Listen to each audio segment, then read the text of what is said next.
და დღეს ეგრეთ წოდებულ ქრისტიანულ სახელმწიფოებში არ არის დაცინვის საგანი ადამიანი, რომელიც მუშაობს ზეინკლად, მუშაობს ზეინკლად ხუთ რა სამუშაო. აუ, გასკდება ტრუბა, ფეკალები, ყველა.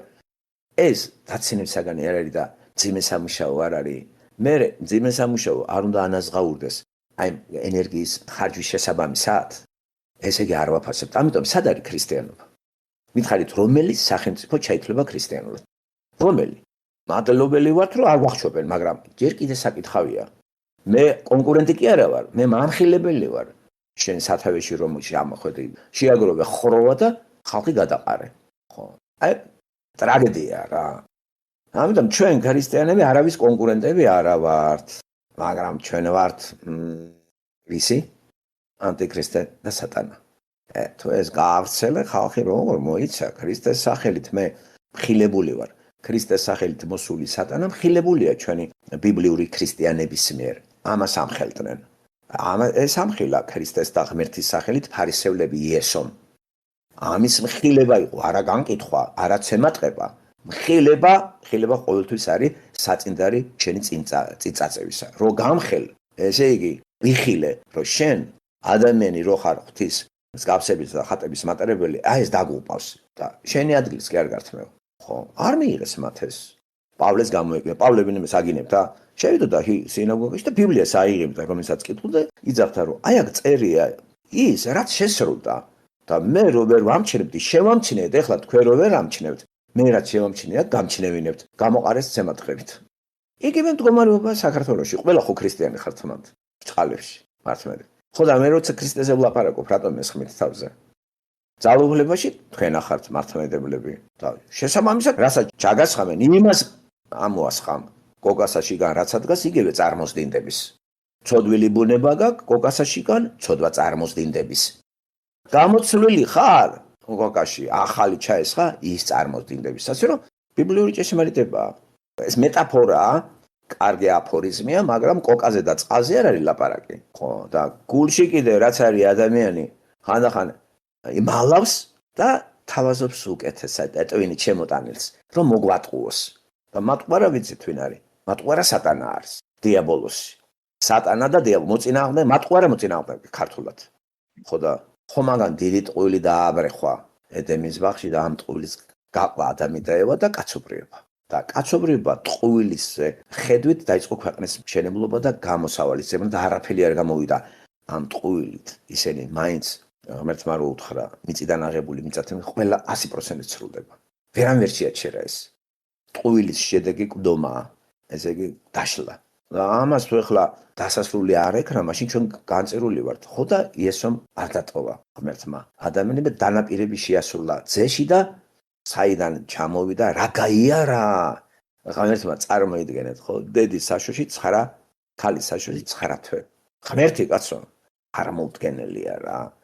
ჩვენ ღმერთი არა ვართ დედის საშოში, მოვდივართ, ვიბადებით, ცოდვილი ადამიანები, მკვდრები ვიბადეთ, გულხარია დავიბადეთ. დავიბადეთ კი არათ. ჩვენ არა ვართ დაბადებულები. ვიბადებით, ღმერთს რო შევხვდებით. ხო, ჩანს რომ მივდივართ, მაგრამ მკვდარი ვართ ჭყალებში. მკვდარი ვართ, ხო? და კაცოცხლებაა საჭირო. გამაცოცხლებელი ჩვენ ვერ ვიქნებით. აგერ აი მოვიდა და სიკვდილის აი მთელი ეს თავკაცი, სიკვდილი ღმერთს დაშორება, სატანა დაამარცხა ჯვარზე და გვამცნო ეგ. აი ეგ სასიხარულო ამბავის გატანა დაავალა ქრისტიანებს. გამარჯვება. სიმშვიდე, შვიდობა ხო იყო დისჰარმონია. ჰარმონიაში მოვედით ღმერთთან, მაგრამ დისჰარმონიაში საზოგადოება და ჩვენ გვდევნიან საზოგადოების წევრები. ოჯახის წევრებით დაწყებული, დამთავრებული საზოგადოებით. ასე იყო, არავინ არ არის ქრისტიანი მიღებული. არასოდეს არ ყოფილა ქრისტიანი საზოგადოებაში მიღებული. მხოლოდ ერთიანი ეკლესიის წევრები არიან დაძმები, მოსიყვარულეები, მაგრამ თქვენ არ მიგიღებენ არსად. ხო, არ ახართ მიღებული, დაფასებულიც არ იქნებით. არ გაახარებთ თქვენი ქრისტიანობა არავის. მარტო ქრისტიანს გავხარდეთ. და ყველაზე მტკივნეულები ოჯახის წევრები. ყველაზე მტკივნელი შვილი. რა სიზამთ ესია? არის, იმიტომ რომ ჩვენ შვილი კი არ შეგვიყვანს 64-ში ან ცოლი ან ძმა. ბიბლიაში მომიძებნეთ, აბა ძმები სიამტკბილობაში რო იყვნენ. რა გაუკეთეს ძმებმა იოსებს? თვითონ ეს იყო ღვთინი, ამას უყვარდა ძმები. ძმებს ეს არ უყვარდა. იოსებს უყვარდა ძმები. იმიტომ კი არ უყვარდა, რაც გააკეთეს მათ. იმიტომ რომ ის ღმერთით ხედავდა ამათ. და დაამტკიცა კიდევაც სიყვარული. ხო, სანამ ის იყო, ამათ არაფერი არ უჭირდა და როცა შეიცვალა ფარაონი, ყველას მერე აღმოჩნდა ისეთ მდგომარეობაში მონობა რო ქვია და სხვა ძმები იქნებ ისინი გიждდებოდნენ ერთმანეთს ისააკი და იზმაელი. იაკობი და ესავი, კარგი, ეს ერთი მამიშვილები იყვნენ. ხო, კარგი, ერთი მამიშვილი ავიღოთ, იაკობი და ესავი, ტყუპები იყვნენ ფაქტობრივად. კაინი და აბელი. აბა ბიბლიაში მიმითითეთ ძმების სიყვარული სად არის? რატო? არ დასვამ მკითხვას. არა, ერთია სატანასთან, მეორეა ღმერთთან. თუ სატანასთან ხართ ყველა, სულ ჩხუბი გექნებათ და ლიდერობისთვის იქნება ბრძოლა. და ლიდერი რო იქნება, ჩასაფრებული ხარ, როდის მოისუსტე, დასუტება და იმის ადგილი შენ დაიკავო. თუ მამა, ხო, ყველა ჩასაფრებულია, როდის გარდაიცვალა და შვილები მაქვს ერთმანეთს დაერევიან პირველობისთვის. ესეა ცოდვა დაცემულ გარემოში ვცხოვრობთ, ეს უნდა აღიაროთ თქვენ. გამოსყიდულია, მაგრამ ცოდვა გარემოში ვარ, ცოდვილ გარემოში. გამოსყიდვა არ ნიშნავს დაგტოვა ამ მდგომარეობაში და ცოდვილი გარემო დაიწვება ეს დედამიწა. და ამასობაში სამუშაოა ხო გარკვეულ დრომდე, რამდენი ხანი გაგრძელება მე ეს არ ვიცი და ეკლესიის წევრების შეგროვებას აგერ უკვე 2000 წელია უკვე აი პირდაპირ გაგებით რომ გამოსყიდვის შემდეგ დაიწყო ეს ამბავი. მანამდე რწმენით გარდაცვლილი ხალხი ელოდებოდა. ძალიან ცოტანი იქნებოდნენ. 8 მილიარდში მარტო 800 იყო და იმ 800-ში ისევ ცოდვილი ბუნება რო გრძელდება, იცით რა მოხდა? ერთი ოჯახის, ერთი შვილის მთელი მოდგმა ქანაანელების ჯილაგი, აი შთამომავლობა ქამისა სუნთლად წარმართების გზას დაადგა. და მტერი იყო მუდმივი ძმისა. ბიბლია ხო ძმებისა და ნათესავების ბრძოლაა. და პატარა მასშტაბით კაინი და აბელი. და იბრძვის ყოველთვის და კლავს სატანისტი. ისინი არ ეკამათებიან. აი მორჩილებით არიან. არ ეკამათებოდა სტეფანი, პავლე, გაქცევად შეეძლოთ, დამალვად შეეძლოთ.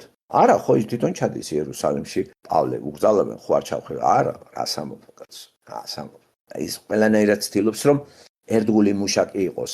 ინაზღაურებს იმას, რაც მანამდე მან დააკლო და ქრისტიანებს იჭერდა და დევნიდა და პარადოქსია, ვინც ქრისტიანებს იჭერდა და ეგონა ღმერთს ამით ემსახურებოდა, ღმერთმა უთხრა, არა, ეს შენ მე მდევნიდიო.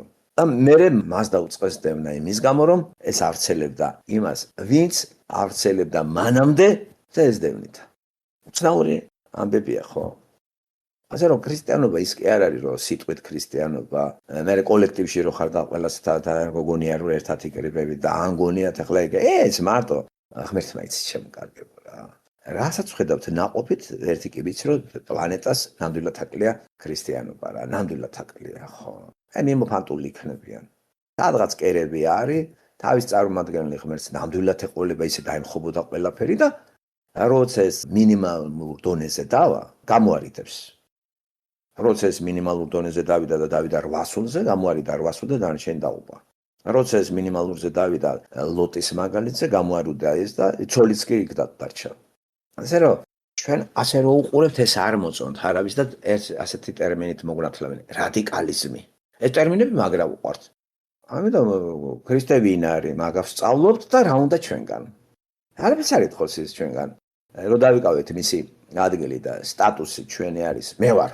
აბა მე შემომხედეთ, მე ვერამე ვიცი. რა ახლა გონიათ ქრისტიანი რო ხართ, ტაში დაგიკრავენ ვინმე? ხო გითხარით ქრისტიანს რო ტაში უკრავენ და გააბურთებენ, ის სატანას ემსახურება ქრისტეს სახელით. მე რო ბიბლია იცის, ყველაზე მაგრად ბიბლია სატანამ იცის რო იცოდეთ. არ შეჯიბროთ ამას რა. ყველაზე მაგრად ამან იცის და მე მისასვლელი აქვს ღმერთთან. თქვენ გაქვთ მისასვლელი ღმერთთან. სატანა მიდის, მოდის აი იობში ეგ არის ჩაწერილი. და თან სატანას ჩააბარა ეს ჩვენ კი არა. ჩვენ რო ჩაგვაბარა სატანამ წაგვართო და მე რა კიღა ესე სატანას აქ ჩაბარებული წუთისოფელი და წუთისოფლის თავადად არის მოხსენიებული და მისი სურვილია ადამიანი მოკლას მოიტაცოს დაუპოს და მისი ხრიკები ცნობილია მატყუარა იყო ოდითგანვე და მოატყულა ადამი და დიაბოლოსი ასე რომ ჩვენ რა კეისრის სამეფოში ქრისტიანს რა როლი აქვს და ადგილი ეს განსაზღვროთ და ქრისტიანულია საფრანგეთი ქრისტიანულია გერმანია და საქართველო და ამერიკა ამაზე ცოტა მეღიმილება ახლა ინსტიტუტში ასწავლიან ამას 4 წელიწადი. ამიტომ დღეს ახლა რა უნდა გამეყვიროთ იმით რომ 4 წელი კაცმა ისწავლა, ფული გადაყარა და თუ იმან ბიბლია არის, აიღო ის წიგნი ხეთქო თავში რა. ბიბლია 4 წელი რო ისწავლე და ბერმა რო ისწავლა, არც არაფერი არის ის გრაწერია. და ხუთოცნები რო გამოვიდნენ, იმი მასწავლებლები არიან ბიბლიის როგორც საგნისა და რას მოახდენს ღმერთი, ვის გულში შევა, ეს პასტორზე არ არის გამოკიდებული, ეს სულიწმინდაზე. ესწრებიან კვირაობით და თუ კარგად საგანი მართლაც კარგად მიაწოდა. საგანი მიაწოდა. ეს საგანი ინსტიტუტში რო ისწავლა ტიპმა, საგანი ისწავლა და აი გულის კარებს ღმერთი აღებს.